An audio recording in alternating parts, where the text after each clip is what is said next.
છેલ્લા 4 વર્ષથી બંધક બનેલા ગીર સોમનાથના ઉના તાલુકાના ચીખલી ગામના માછીમાર ભગાભાઈ બામણિયાનો મૃતદેહ આખરે વતન પરત પહોંચ્યો છે।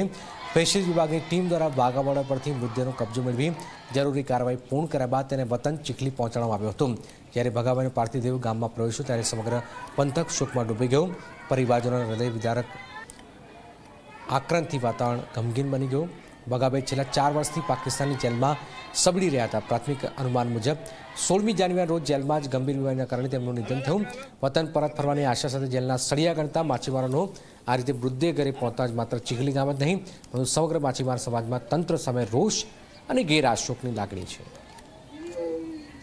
આ ડેડ બોડી છે શ્રી બામણિયા ભગાભાઈ પરબતભાઈની છે અને વાઘાટારી બોર્ડરથી એક અમારી ટીમ ત્યાં ગયેલી તેમને બોડી હેન્ડઓવર કરવામાં આવી। બાય પ્લેન ડેડ બોડીને અમદાવાદ ખાતે લેવામાં આવી અને અમદાવાદથી અહીં સુધી બાય રોડ લાવવામાં આવેલ છે અને ત્યાંથી બધી આગળની પ્રોસેસ કરવામાં આવી। સામે આવ્યું છે મોતનું કારણ કાર્ડિયક અરેસ્ટ પીએમની અંદર છે।